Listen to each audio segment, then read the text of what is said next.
오늘 말씀은 사도행전 11장인데요. 사도행전 8장 4절에서 연결이 되는, 이어지는 그러한 말씀입니다. 스데반 집사의 순교 이후에 예루살렘 제자들이 각지로 흩어져서 지내야 했지요. 뿔뿔이 흩어지는 고난을 맞이했습니다. 그런데 그 고난을 통하여서 놀랍게도 복음이 사마리아와 여러 지역으로 확산되는 긍정적인 일이 있었어요. 더 놀라운 것은 이 복음이 유대인에게만 이전까지는 전해졌는데요. 이제는 이방인에게도 이 복음이 전해지게 되는 일이 이 사건을 통하여서 일어나게 되는 것입니다. 빌립 집사를 통하여서 에티오피아 내시에게 복음이 전해졌지요. 그리고 그가 세례까지 받았습니다. 그리고 지난 시간에 베드로를 통하여서 이방인 백부장 고넬료와 그만 세례받은 것이 아니라 그 온 가족이 또 세례를 받게 되었죠. 그리고 오늘은 그렇게 한 사람과 또 가족 차원으로만 이방인들이 복음을 받은 것이 아니고요. 안디옥이라는 그 도시 차원으로 이방인 선교가 확장되는 그런 이야기입니다. 먼저 우리가 19절을 보면요. 스데반의 순교 사건 이후로 흩어진 자들이 이 베니게와 구브로와 안디옥 지역까지 이르렀다, 이렇게 말씀하고 있습니다. 그렇게 하면서 예수 십자가 복음을 전하게 되었는데요. 처음에는 이 안디옥 지역에 들어가서 복음을 전하는 초창기까지만 해도 유대인에게까지만 그 복음이 전해졌습니다. 그래서 19절에 보니까 그때의 스데반의 일로 일어난 환란으로 말미암아 흩어진 자들이 베니게와 구브로와 안디옥까지 이르러 유대인에게만 말씀을 전하는데, 이렇게 지금 기록하고 있어요. 근데 여기서 유대인들이라고 한다면요, 정통 유대인들은 아니고요, 헬라파 유대인들을 말하는 것입니다. 대부분 헬라파 유대인들이었어요. 이 사람들이 어떤 사람들이냐, 정통 유대 혈통은 아니지만 원래는 이방인이었지만 할례를 받아서 유대인으로 이렇게 개종을 한 사람. 이 사람들도 이제 유대인의 입장에서는 이방인으로 보지 않고 같은 유대인으로 이렇게 포함시켜 주었습니다. 그래서 이들까지 이제 유대인이다 말하고 있는 거예요. 헬라파 유대인들 같은 경우는요, 유대교 회당에 자주 가서 구약의 말씀도 듣고 그렇게 하나님을 잘 믿고 교회를 섬겼는데, 그 말씀을 통하여서 그들이 들었던 내용 중에는 이 땅에 이제 메시아가 올 것이다, 이런 내용들이 있어요. 구약에 그것이 예언이 되어 있지요.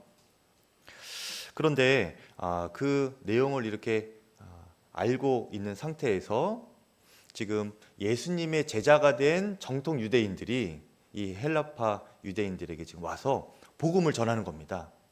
그 구약에 예언되었던 메시아 구원자가 바로 예수 그리스도이시다.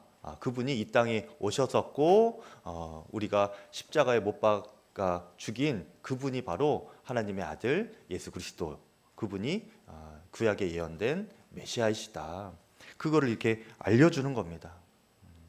그런데 그때 그 복음을 듣고, 십자가 복음을 듣고 이 헬라파 유대인들이요 믿게 됩니다. 그런데 여러분, 이것이 너무나 자연스럽고 당연한 사실 같지만요, 제가 그냥 쉽게 말하니까 쉽게 되는 것 같지만 이게 보통 역사가 아니에요. 누군가가 예수님을 믿게 된다는 것은 성령께 사셔야 되는 일입니다. 제가 예전에 병원 신방에 가서 증산도 스승님을 전도한 이야기 예전에 들려드렸는데 기억나시나요? 기억이 안 나시나 보네요. 제가 한 성도님의 요청을 받고 그분의 시아버님을 이렇게 좀 병원 신방 해달라 요청을 받았어요. 그런데 가시는 김에 이제 복음을 전해달라 이렇게 말씀하시더라고요. 그리고 가시는 김에 가능하시면은 세례까지 좀 받았으면 좋겠다 이렇게 요청을 하셨어요. 이게 되게 쉬워 보이죠, 여러분? 굉장히 여러분 어렵습니다. 예. 그래서 제가 알겠다 하고 이제 준비를 하고 기도하고 갔습니다. 가보니까 암으로 이제 거의 전신이 다 이제 퍼지셔서 힘드신 상태였어요. 그래서 병상에 누워 계시는데 거의 제가 오니까 이렇게 좀 베드를 높여서 앉아 계시는데 거의 그냥 그냥 숨만 붙어 있으신 것 같은 그런 상황이셨어요.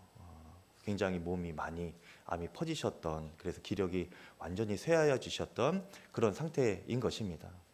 그래서 그때 제가 이제 말씀을 나누고 이렇게 자연스럽게 할아버님과 대화를 하는데 이제 좀 복음을 전했어요. 그랬더니 이분이 이거를 굉장히 완강하게 거부하시더라고요. 자기는 따로 믿는 게 있다. 근데 그 말은 제가 칠봉교회 시골교회 섬길 때 여러 번 들었던 말이거든요. 내가 다른 것 믿는 것이 있어서 못 믿겠다. 그래서 제가 이제 그 경험을 살려서 할아버니까 계속 이제 대화를 하고 다른 얘기하다가 또 복음 전하고 다른 얘기하다가 또 복음 전하고 이러면서 복음을 전했어요. 그런데 이분은 완강하시더라고요. 아주 부들부들 떠세요. 안 된다고. 근데 이제 옆에 있던 이제 가족들이 이제 좀 분위기가 이제 느껴지잖아요. 제가 뒤에도 눈이 있는 것처럼 이 가족들이 귀가 있는 것처럼 목사님 이제 그만하시죠 이러는 것 같은 거예요. 그런데 그럴 수가 없겠더라고요. 주님이 계속 마음을 주셔서 복음을 계속 전했죠. 그랬더니 이제 간호원이 이제 들어와서 이제 뭐 이렇게 좀 촬영할 시간, 검사할 시간이 돼서 좀 이게 그만하셔야 되겠다. 그래서 제가 하는 수 없이 그만두기 나가려고 했는데 주님이 강하게 마음을 주시는 겁니다. 또 그래서 복음을 아주 그냥 제가 마지막이다 생각하고 강하게 또 약간 협박도 하면서 전했어요. 할아버님만 이제 안 믿게 되는 것이 아니라 할아버니가 그 가족 온 가족이 구원을 받는다고 했는데 할아버님 안 믿으면은 자녀 손들까지 지금 어떻게 될지 모른다. 약간 이렇게 협박하듯이 했는데 그때 이제 할아버님이 복음을 찬찬히 이제 다시 들으시더니 아멘을 하셨어요. 그리고 나서 그 얼굴이 제가 들어갔을 때는 흑빛이었거든요. 굉장히 안 좋으셨습니다. 인상도 막 쓰시고. 근데 아멘 하시는 순간부터 얼굴이 평온해지시더라고요. 뒤에 있는 자녀들과 가족들이 깜짝 놀래요. 왜 그렇겠습니까? 수년 동안 자녀들이 기도하고 있었어요. 사실은 아버님 구원 받게 하려고 기도하고 복음 전하고 안 되는 겁니다. 그렇게 안 됐으면은 말아야지 왜 저한테까지 그렇게 아무런 얘기 없이 그렇게 요청을 하시고 그래서 제가 이제 복음을 전하고 아멘을 하셨으니 이제 영접 기도까지 따라 하셨으니 이제 세례까지 이제 이분이 얼마 남지 않으신 거예요. 보니까 그래서 세례기를 마침 또 준비해 갔기 때문에 세례까지 이제 세례 문답하고 세례 교육하고 그 자리에서 세례까지 드려고 나서 집으로 이제 돌아왔어요. 돌아오는데 그 며느님하고 같이 이제 며느님도 교회에 올 일이 있어서 같이 이제 태우고 서울에서 이제 성남까지 오는데요. 그때 이제 그 얘기를 하시더라고요. 목사님 힘드셨죠? 막 이 얘기를 하시는 거예요. 그러면서 저희 아버지께 저희가 뭐 복음을 계속 전했었는데 힘들었다, 어려웠다. 사실은 저희 아버님이 굉장히 좀 이렇게 논리적이시고 똑똑하실 뿐만 아니라 사실은 증산도 스승님이셨다. 그 얘기를 하시더라고요. 제가 그 운전하는데 그 얘기를 이렇게 들으면서 진짜 그 얘기를 왜 지금 하시냐. 뭐 여기까지 말이 나오다가 제가 참았습니다. 어쩐지 힘들더라고요. 이게 보통 일이 아닙니다, 여러분. 그런데 정말 저도 성령께서 강하게 강권하지 않으셨으면은 그냥 포기하고 갔을 거예요. 가족들처럼. 근데 정말 성령께서 그냥 사용을 하시는 거죠. 그래서 그분이 세례까지 받으셨는데 여러분 사탄이요 예수님을 믿지 못하게 아멘 한마디 이거 하지 못하게 여러분 막습니다. 제가 그 할아버님이 부들부들 이렇게 떠시는 거 보고 아멘 그 한마디 하기 전에 부들부들 떠시는 거 보고 제가 이게 영의 역사가 있구나 그런 걸 제가 경험을 하게 된 거예요. 예수님을 믿지 못하게 그 마음을 가로막고 입술로 고백하지 못하게 막는 겁니다. 그래서 이 예수님을 믿고 영접한다는 것은요, 여러분 보통 일이 아니에요. 지금 이 헬라파 유대인들이 예수님이 그 구원자시다, 예수님만이 우리를 유일하게 구원하실 수 있는 하나님의 아들이시다, 이것을 설명을 들었다고 해서 아멘 할 수 있는 것이 아닙니다, 여러분. 성령께서 역사하셔야 그 믿음이 생기는 것이고 그들이 그 믿음으로 구원을 얻게 되는 거예요. 그런 여러분들도 만일 가족에게 복음을 전하시거나 또 사랑하는 이들, 또 모르는 이들에게 복음을 전하실 때에 반드시 이것이 영적인 전쟁임을 꼭 기억하셔야 됩니다. 그리고 기도로 전도하셔야 돼요. 기도하셔야 돼요. 우리가 복음을 수려하게 논리정연하게 화려한 말로 설득하여서 전하지는 못하여도 기도는 할 수 있잖아요, 여러분. 근데 여러분, 기도가 중요한 거예요. 성령께서 우리의 심령을 사로잡으시고 우리를 사용하셔야 우리의 전해지는 복음을 통하여 그 심령이 구원을 얻게 되는 것입니다. 안디옥에 있는 그 헬라파 유대인들이 그렇게 복음을 받아들이게 되어서 그리스도인이 된 겁니다. 그리고 이제 그 복음의 감격으로 너무나 기쁨이 충만해지지 않겠습니까? 여러분도 복음을 처음 듣고 믿음이 생겼을 때에 너무나 기쁘셨죠? 세상이 달라 보이지 않으셨습니까? 이들도 마찬가지였어요.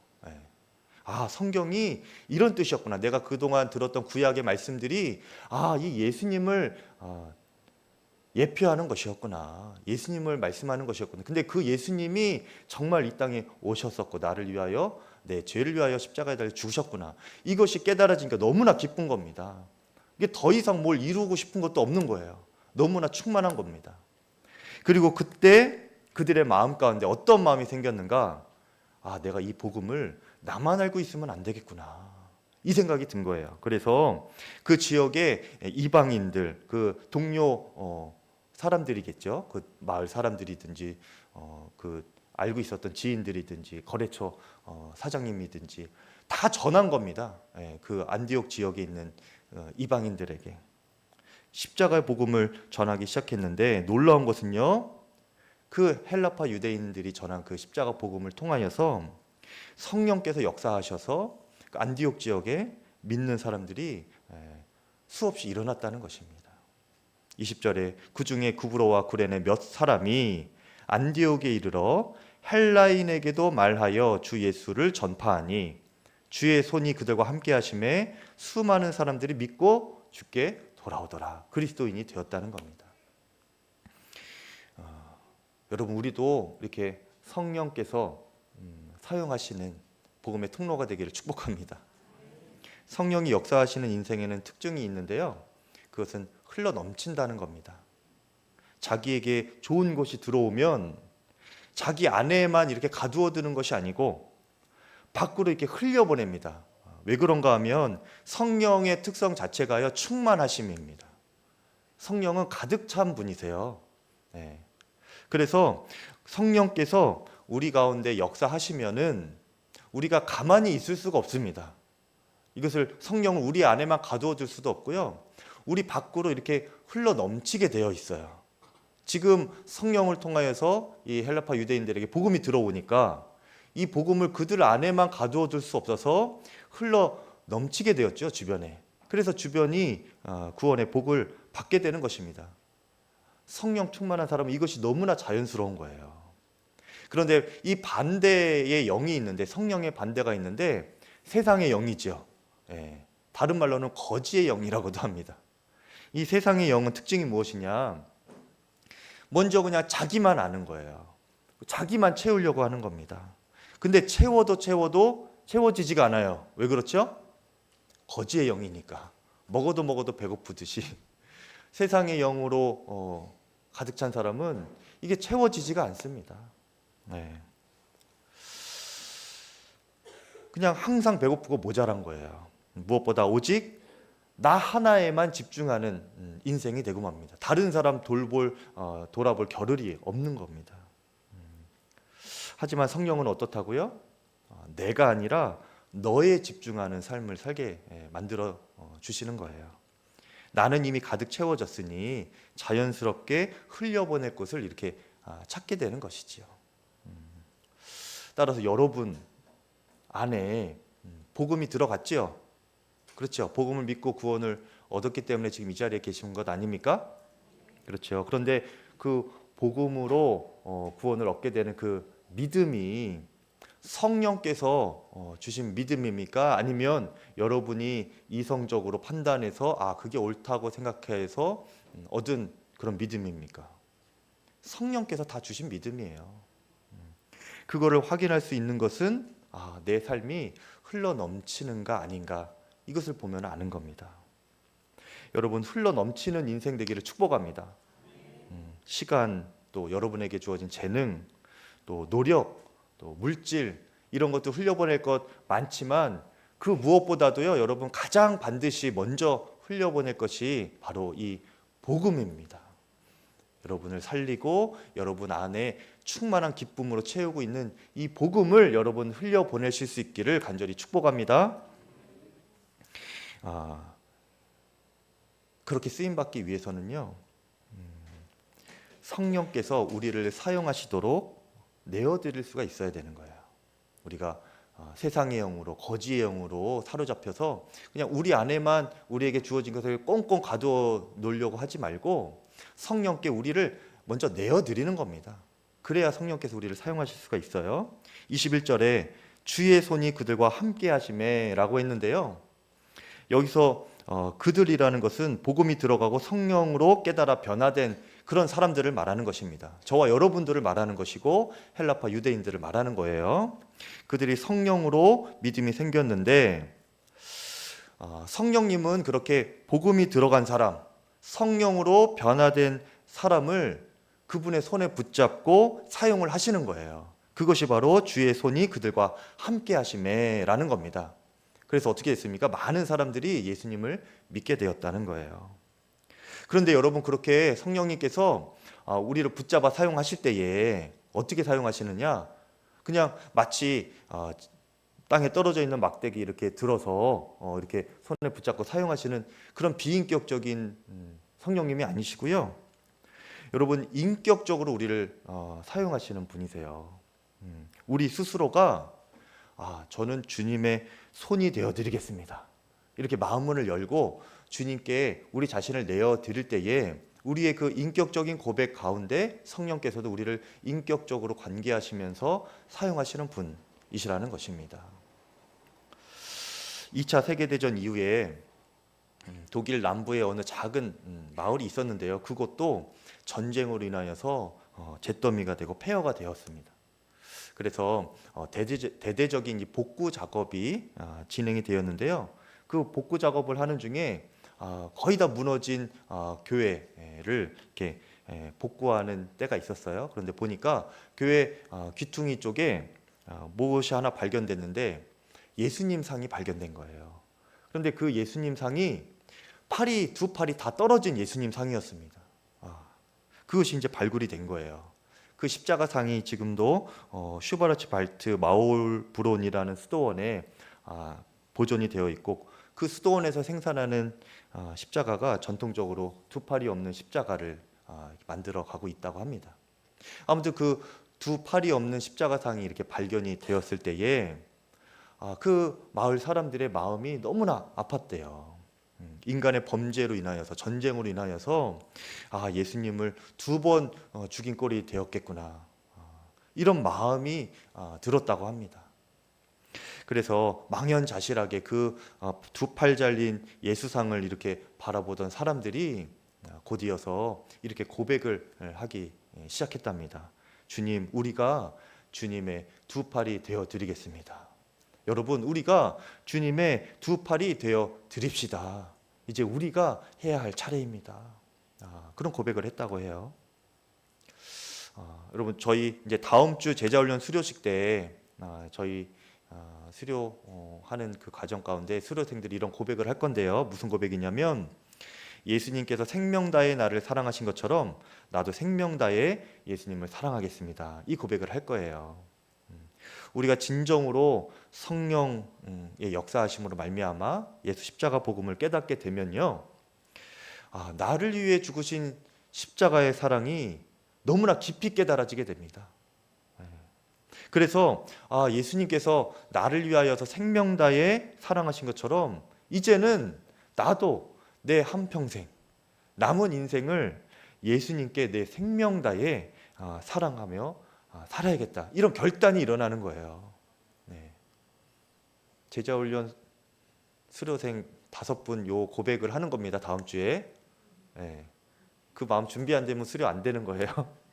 네. 나를 위해 주님이 죽으셨기에 이제는 제가 주님의 손과 발이 되어드리겠습니다. 그렇게 살겠습니다. 이런 마음의 고백을 하는 것이지요. 그렇게 주의 복음을 전하고 구제하고 선교하고 사랑하며 거룩하게 살아가는 것입니다. 여러분, 우리가 주님을 향하여서 그렇게 고백했으면 좋겠습니다. 예수님, 제가 주의 손이 되어드리겠습니다. 저를 붙잡아 사용하여 주시옵소서. 그 모델이 되는 인물이 바로 오늘 성경에 나오는 바나바입니다. 바나바라는 사람을 오늘 좀 집중적으로 볼 텐데요. 안디옥이라는 도시에 이 십자가 복음으로 구원을 얻는 이방인들이 굉장히 많아지게 되었다, 이런 소문이요 예루살렘 교회까지 퍼지게 되었습니다. 굉장한 소문이었기 때문에 그래요. 그래서 그런데 이 일이 이전에도 있었죠.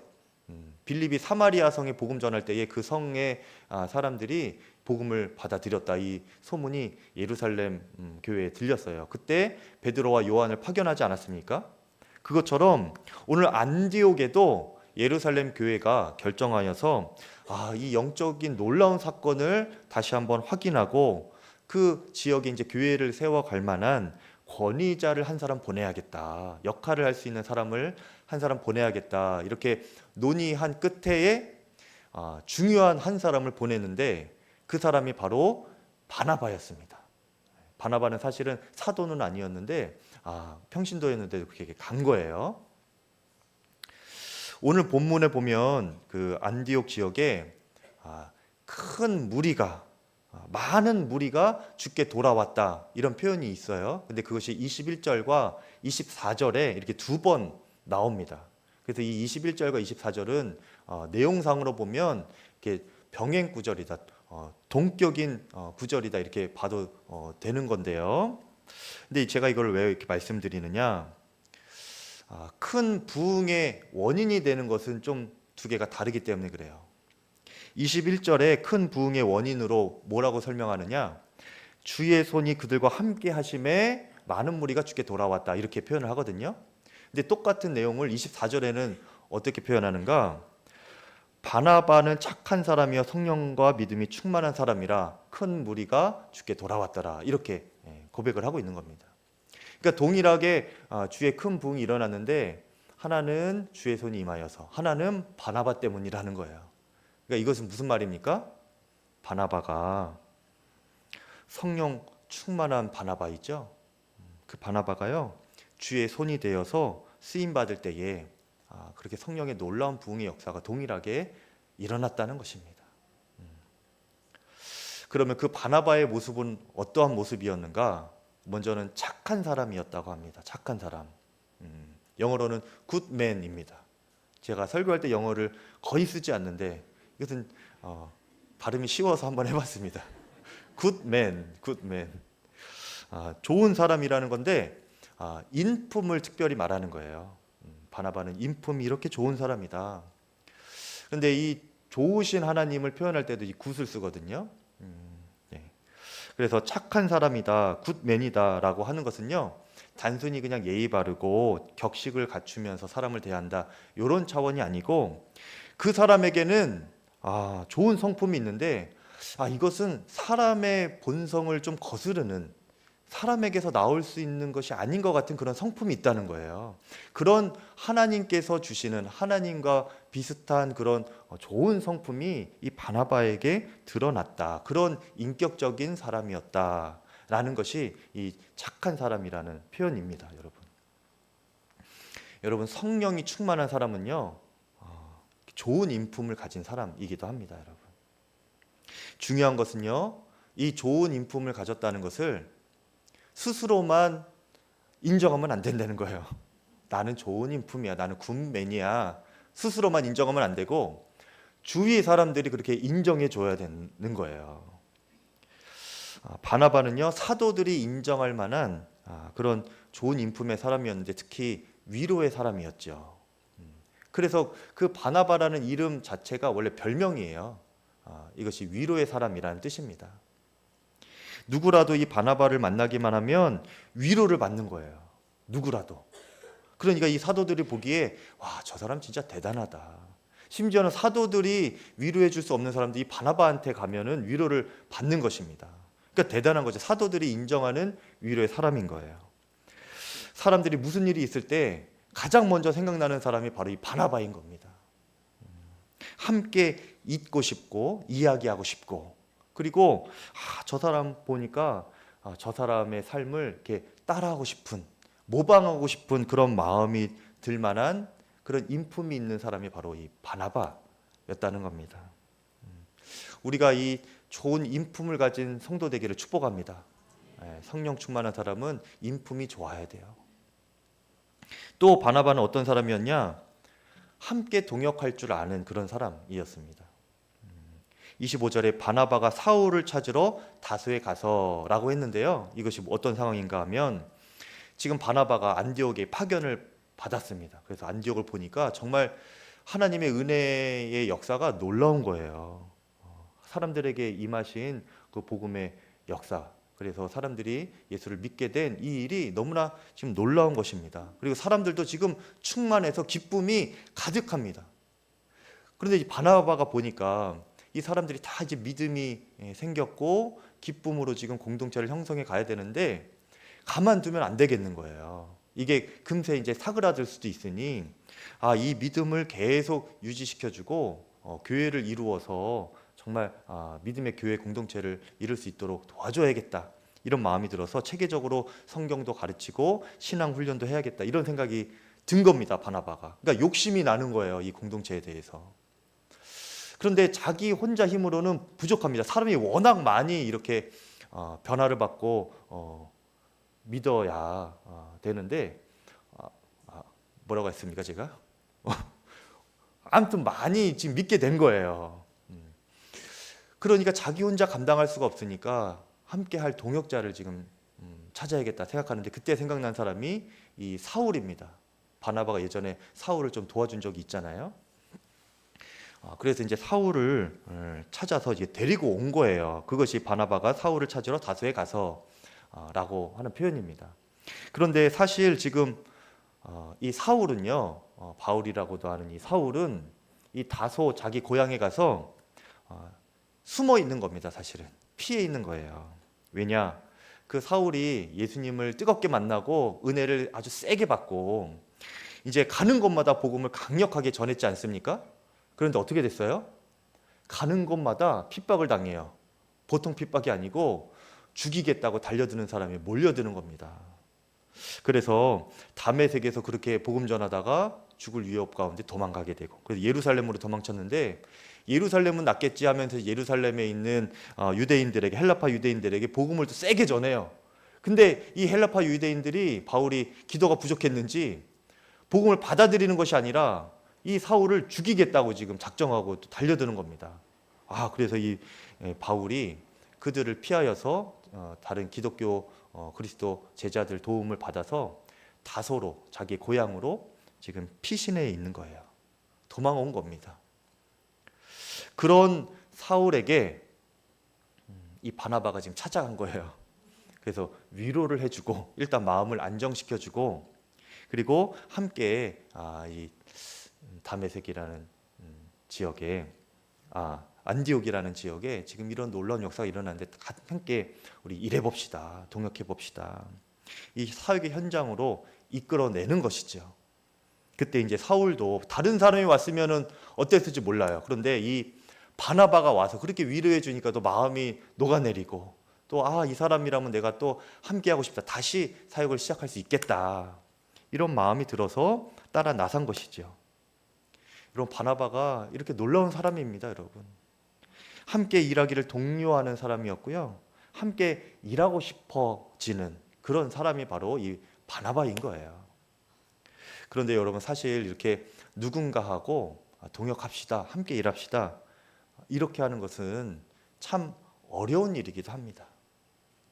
내가 더 낮은 자세로 섬기고 더 손해볼 일이 생기기도 하고요. 또 자존심을 굽혀야 할 때도 있고, 그렇게 섬기고 달래가면서 동역해야 될 때가 많이 일어나기 때문에 그래요. 차라리 그냥 나 혼자 하지 뭐, 이런 생각이 들 때가 한두 번이 아닐 때가 있습니다. 하지만 여러분, 최고의 인격과 영성은요, 함께 동역할 줄 아는 것입니다. 하나님께서도요, 여러분, 혼자가 아니시잖아요. 성삼위 일체십니다. 교제하시는 분이에요. 공동체에서 함께 하시는 하나님이세요. 그래서 그 성령에 사로잡힌 사람일수록 함께 하고 싶어하는 마음이 충만해지는 겁니다. 다른 사람들과 함께 일하고 싶어져요. 내가 사역을 독점하는 것이 아니라 남에게 나누면서 일하고 싶어집니다. 또 자기를 낮추면서 다른 사람과 맞추어 가면서까지 그렇게 동역하고 싶어하는 거예요. 내가 손해를 보면서까지, 내가 섬기면서까지 그 사람과 함께 만들어가면서 달래가면서 이렇게 일하고 싶어지는 사람이 성령의 사람인 겁니다. 그렇게 섬기면서 일하는 것이 참된 인격이고 영적인 리더십인 것입니다. 성령 충만한 바나바에게 그런 인격과 리더십이, 영적인 리더십이 있었던 거예요. 이 예루살렘 교회가 바나바를 괜히 보낸 것이 아닙니다, 여러분. 평신도이지만 이런 영성과 인격이 뛰어난 사람이에요. 여러분, 우리가 함께 그렇게 동역할 수 있는 영성과 인격을 갖춘 그리스도인 되기를 축복합니다. 그리고 중요한 것은요, 우리가 그렇게 함께 할 때 우리의 인격과 영성이 비로소 더 성숙되고 성장이 되는 겁니다. 혼자서는 여러분 보면 잘 하는데 같이 일하라고 하면 못하는, 또 안 하려고 하는 그런 분들이 계세요. 근데 사실 저도 이것이 저도 훈련받아야 될 부분입니다. 저도 혼자 일하는 게 쉽거든요, 사실은. 누군가 같이 하는 게 저도 어렵기는 해요. 그래서 항상 노력하고 훈련하는 중입니다.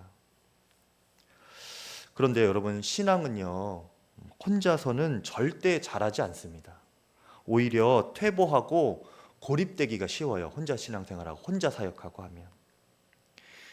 무엇보다 이 사탄이 노리는, 사탄이 아주 눈여겨보면서 잡아먹으려고 노리는 그 먹잇감이 되기 쉬운 상황이 됩니다. 동물들이 이렇게 포식자들이 사냥할 때 이렇게 보면은 이 그 초식동물 무리에서 가장 연약한 것을 공격해서 이렇게 잡아 먹습니다. 따라가서. 그런데 여러분 보면은 그 무리에서 가장 약한 것이 무엇일까요? 그 무리에서 떨어져 있는 것, 그것이 가장 약한 거예요. 그러니까 여러분, 홀겹줄은 끊어져도 삼겹줄은 끊어지지 않는다는 말도 있잖아요. 무리는 강한데 혼자는 약한 것입니다, 여러분. 사역에서도요, 마찬가지예요. 신앙생활에서도 여러분 마찬가지입니다. 함께 해야 하는 거예요. 그래야 강해지는 겁니다. 사단이 왔다가도 그냥 포기하고 도망가게 되는 거예요. 여러분, 우리가 속회로 새롭게 이제 모이게 되지요. 그리고 사역팀도 제가 이제 모이십시다 다시 한번 했습니다. 근데 이것은요, 여러분, 서로를 위한 영적인 동역입니다. 이것이 서로를 위한 사역이에요. 서로를 지켜주고 성장하게 돕는 그런 서로를 향한 사역인 것입니다. 그런데 이렇게 짜여진 공동체가 안 맞을 수도 있어요. 나랑 맞지 않는 부분이 있을 수도 있습니다. 근데 여러분 생각해 보면 부부도 여러분 잘 안 맞지 않아요. 잘 맞으시나요? 부부도 안 맞을 때 많아요, 여러분. 네. 아니, 근데 사랑해서 결혼한 부부도 그렇게 알고 보니 안 맞는데, 여러분 모르는 사람끼리 이렇게 짜여진 속회나 사역팀은 오죽하겠습니까? 다 좋아 보여도 막상 또 이렇게 부딪히다 보면은 이렇게 삐걱하는 것이 생길 수도 있어요. 그럴 가능성이 있습니다, 여러분. 근데 여러분 너무 안 맞으면 바꿔야 됩니다. 여러분 말하세요. 여러분 입 막으려고 제가 이 말을 하는 거 아니에요. 너무 안 맞겠다 싶으면은 여러분 말씀하십시오. 바꾸십시오. 저는 자유로운 거를 좋아합니다. 너무 안 맞으면 바꿔야 되는데, 근데 내가 정말 믿음으로 한번 감당할 만하다. 또 영적인 유익을 위하여서, 훈련을 위하여서 한번 이렇게 봐야겠다. 이렇게 하면은 내가 교회를 위하여서 사명을 감당하고 서로의 영적인 유익을 위하여서 서로 맞춰가면서 동역해봐야겠다. 이런 결단으로 그냥 모이게 되는 겁니다. 그것이 속회예요. 속회에 다 좋은 사람만 있는 거 아니에요, 여러분. 다 이렇게 사명을 감당하는 마음으로 모여서 안 맞는 것도 맞춰가고 서로 기도해주고 그렇게 내 마음도 깎여지고 그렇게 둥글둥글하게 되면서 영적인 성장이 이루어지는 것입니다. 비로소 나의 모난 부분도 깎여지고 다듬어지고 성장하고 성숙을 이루게 되면서 함께 자라는 공동체가 되는 거예요. 그리고 무엇보다 그렇게 서로를 위하여서 기도해주고 중보해주고 서로 이렇게 갈등이 있어도 다시 기도하면서 극복하고 더 하나가 단단하게 될 때에 그런 단단한 공동체 안에 있음으로 말미암아 사단의 먹잇감이 되지 않는 겁니다, 여러분. 그렇게 우리 스스로를 또 지킬 수 있는 공동체가 되는 거예요. 여러분 그렇게 함께 할 수 있는 여러분 되시기를 축복합니다. 믿음으로 한번 도전해 보세요. 그렇게 훌륭한 인격의 바나바, 그리고 그 바나바가 함께하자고 데리고 온 이 사울을 통하여서 안디옥 지방에 그렇게 제자가 된 이들이 이제 안디옥 교회가 되었습니다. 1년 동안 훈련받고 성경 공부하면서 이들이 정말 좋은 교회가 되었어요. 안디옥 교회가 되었는데 이들이 소문이 난 거예요, 주변에. 저 사람들 모이기만 하면 예수님 이야기만 하고 저 예수라는 사람 가르침대로 이제 살아가네. 그러면서 주위 사람들이 그들에게 붙여준 별명이 있는데 그것이 바로 그리스도인입니다. 비로소 그리스도인이라 일컬음을 받았더라. 그게 오늘 말씀에 나오는 거예요. 여러분 비로소 그리스도인이라 여러분 주변에서 여러분 불러줄 수 있기를 축복합니다. 설마 여러분이 그리스도인인지조차 모르는 주변 사람도 있는 건 아니죠? 그게 몰래 신앙생활 하시는 분 없죠? 주변에서 참 당신은 천상 그리스도인이군요. 이렇게 인정할 만한 여러분 되시길 바라는데, 그들이 그렇게 교회를 이루면서 그리스도인으로서 했던 첫 번째 일이 무엇인가? 주님의 손이 되어서 그들이 남을 섬기는 일이었습니다. 마지막으로 이것만 볼 텐데요. 27절부터 보면은 당시에 전국에 큰 흉년이 있을 것이다 하는 이 예언이 아가보라는 사람으로부터 예언이 됩니다. 이 말은 하나님께서 그렇게 하시겠다는 거죠.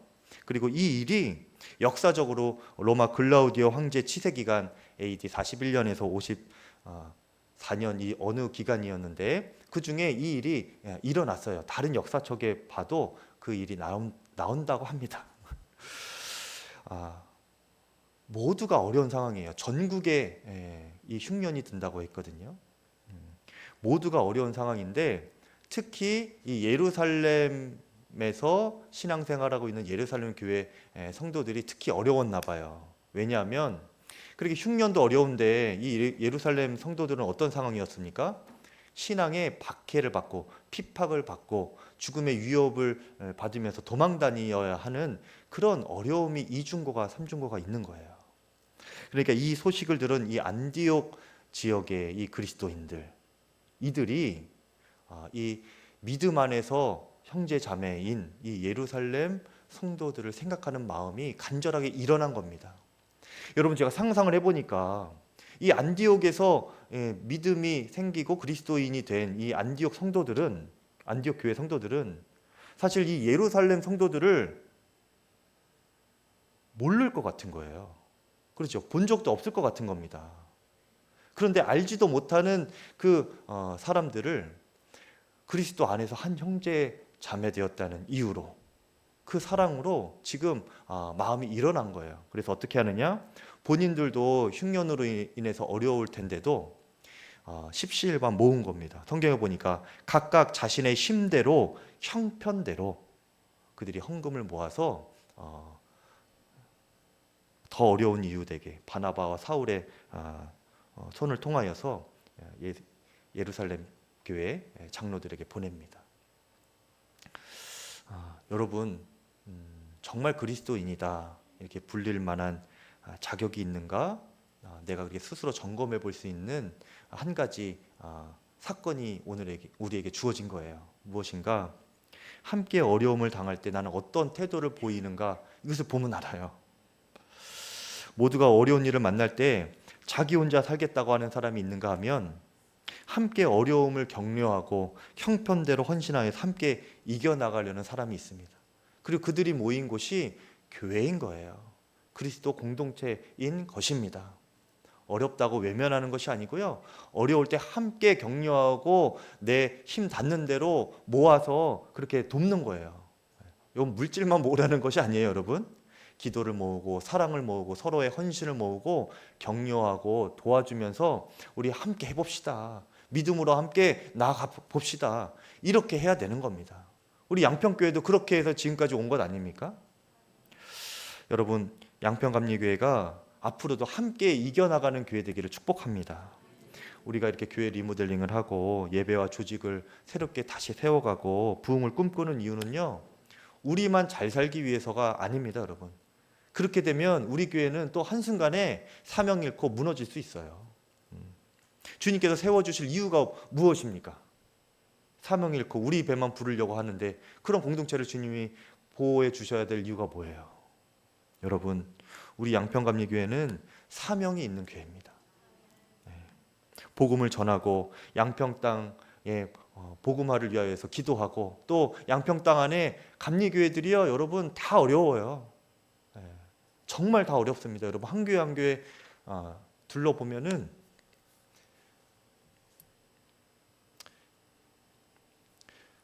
너무나 어려워요.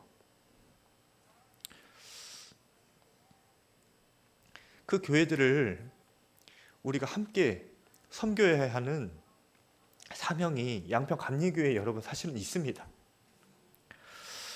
그 교회들 함께 다 살아갈 수 있고 부흥할 수 있도록 우리가 구제하고 또 선교하고 흘려보낼 수 있는 그런 사명이 있는 교회예요. 여러분, 그 일을 위하여서 우리가 주님의 손이 되어 쓰임 받겠습니다. 그런 결단이 일어나기를 바랍니다. 충만한 영성과 인품으로 우리 모두가 그렇게 쓰임 받을 수 있기를 여러분 간절히 축복합니다. 네, 우리 함께 찬양하고 기도하겠습니다.